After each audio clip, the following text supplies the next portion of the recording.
Even though my white coat taught me to power through, my heart knows a different truth. Pausing isn't a weakness, it's survival.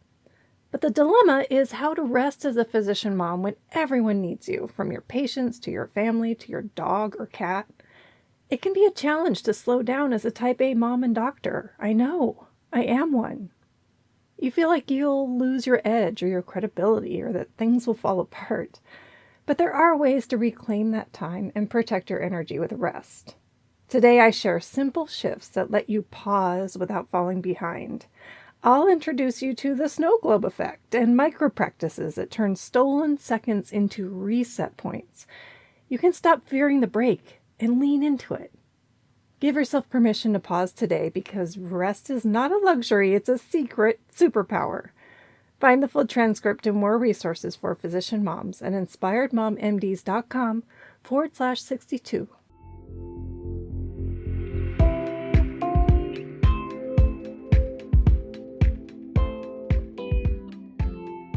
You're listening to Inspired Mom MDs with host Cindy Van Prague, helping physician moms take back control and prioritize what matters most so they thrive in private practice and at home.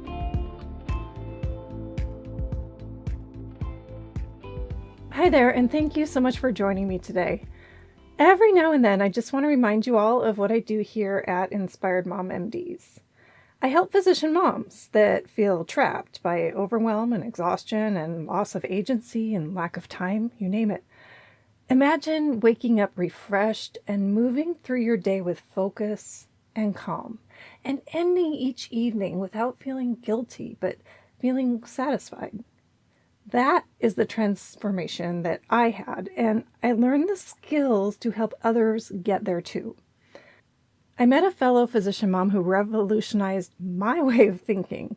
She was this unbiased thinking partner that guided me back to clarity and energy and joy. Over just 3 months, I learned to reshape how I cared for myself and everyone who depends on me. Inspired by that breakthrough, I created Inspired Mom MDs, which is an opportunity to help people one-on-one. I offer a 4-month balanced physician moms program. It's a strategic and personalized coaching experience where you learn to map your time and energy blueprints. You reclaim hours of the week. You learn to build your energy renewal rituals, whether those are sleep habits or nutrition changes or mindset changes. Reframe your inner narrative to banish guilt and take back agency. And finally, to prioritize what matters most so that you can thrive wherever you are in life. Now, this is just an outline of what's possible. You're in control of what we discuss. You emerge with a clear roadmap with reasonable, actionable steps each week to reach your goals. Are you ready to see if this is your next step? I invite you to a free clarity call. This is a judgment-free zone to explore your vision and how I can support you. Head over to inspiredmommds.com/work-with-Cindy to grab your spot. Now on to today's show. Once I came to terms with realizing I am not indeed lazy for resting when I'm exhausted, no matter how many fires needed to be put out, I recognized that I was one of the fires. How could I ignore the need to shower myself with calm before running around helping other people's problems? The truth is, we do have to help ourselves first. And it's too bad we don't have like a doppelganger standing in the corner with this fire blanket to run in and put out all the daily fires. Maybe in a parallel universe. But here on Earth, we have to protect ourselves by ourselves. And by this I mean protect our energy. Energy is a vital life force that is easily influenced by all these daily issues. When you make it a priority to protect your energy by setting, boundaries or choosing how to react in toxic situations despite how you actually feel, and protecting your time for rejuvenation, when you do these things, you refill your energy tank. I consider energy like liquid gold. It is so valuable that I don't want to spill a drop. Time is also like liquid gold, right? In fact, if I had to choose which one is more valuable, I couldn't. They are both precious resources with this finite limit allotted to all humans each day. So the puzzle is, in my mind, how do you weave these together in a smart way that helps you feel your best? How do you pick your pieces for the day to honor the things you love? Which pieces are crucial for your life? On occasion, now that I talk about puzzles, I pull one out and I systematically sort all the pieces, and I flip them upright and I find all the edges and I group them by color. And if I could pick which ones fall on the floor and get shoved under the couch, lost forever, those would be those, obscure solid color pieces that you place last. I focus my efforts on the critical ones, the corners. I love those, and the edges. They are the framework of the image. So just like key pieces in your life, which are maybe your spouse or kids or favorite activities or even work, those key pieces form the framework of your life. Okay, I went deep with two metaphors: liquid gold of time and energy and puzzle pieces of your life. Well, what do they have in common?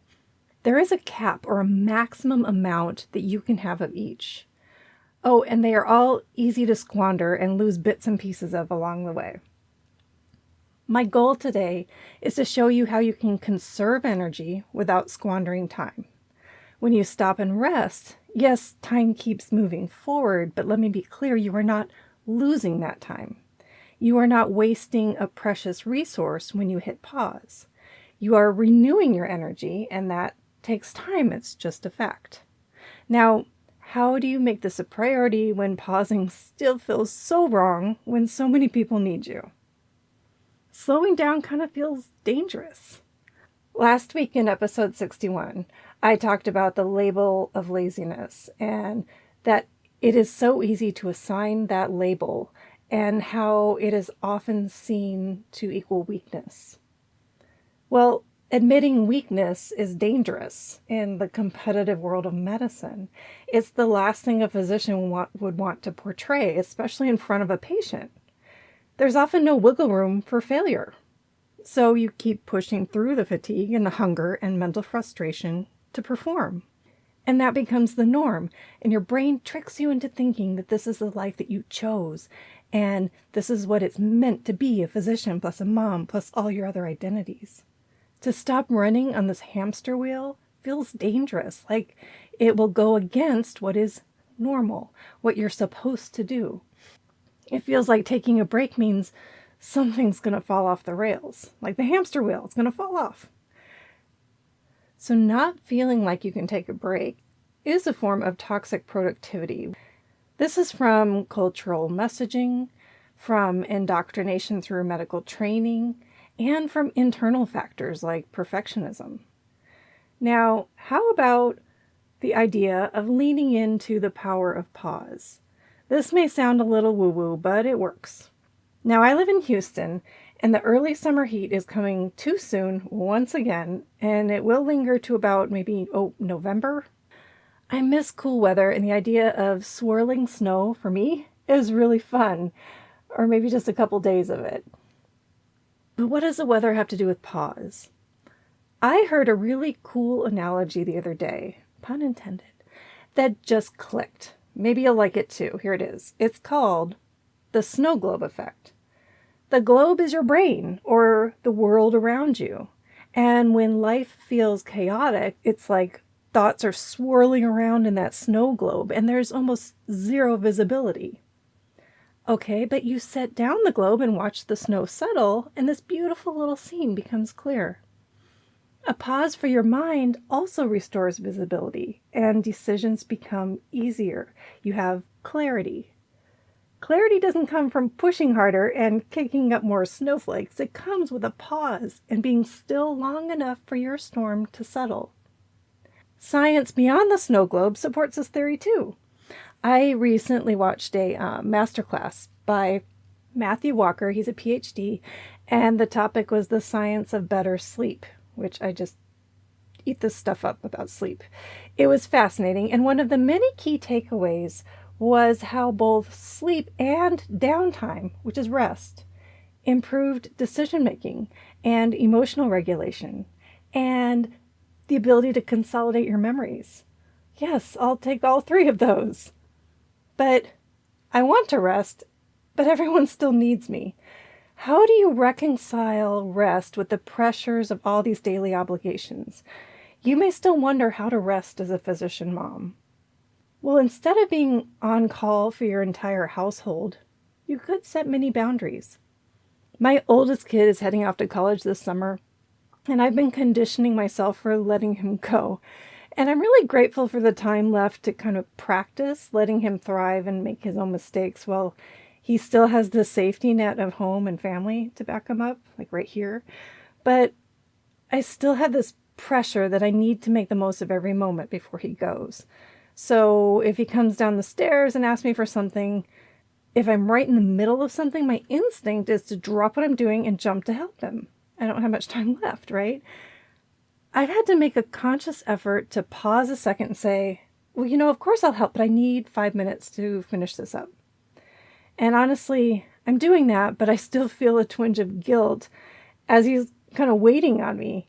And I also realize I need to keep these mini boundaries for everyone else too. I'm still saying yes, just not right this second. My energy is not endlessly available. And as I get older, that is becoming more and more clear. Now, how else can you rest when everybody needs you? Have you ever tried to rest in plain sight? Think of this as invisible rest that gives you a moment of peace without having to disappear from the world.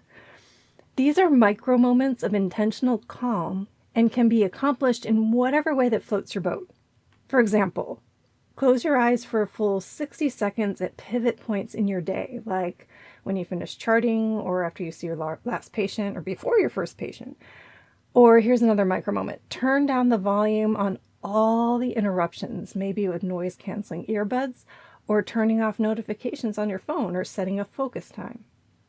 You could ground yourself with a minute of stretching or breath work or just noticing where you feel stress in your body at the moment, and then consciously releasing those tensions.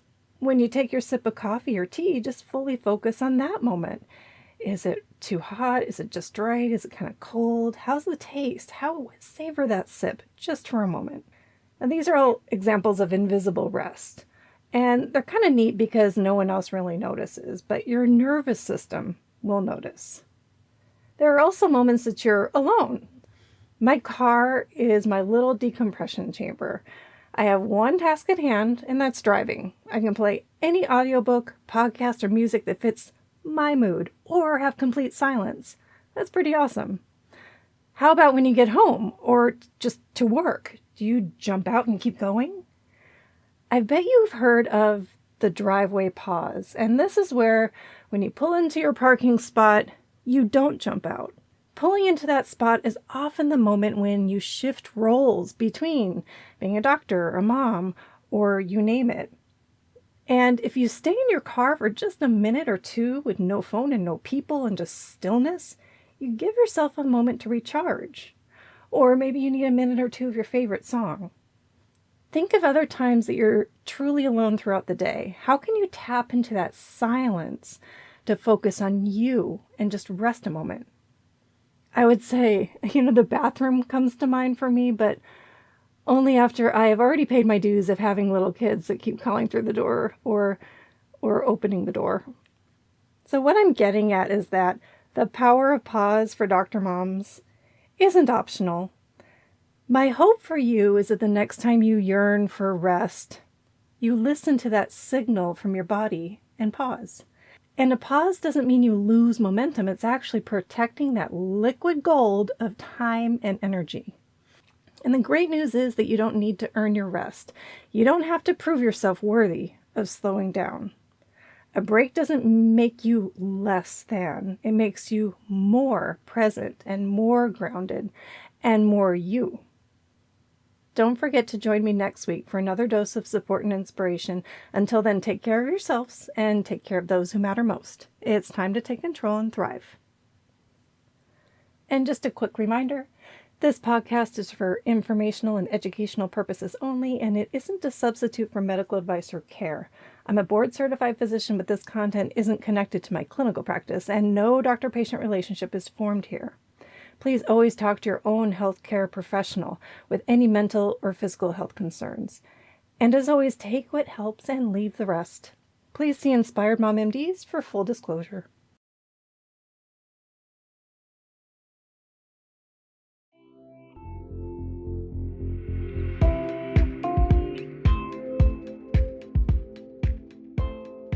Thank you for tuning in to Inspired Mom MDs. Please share with other physician moms and leave a review if you found value from this podcast.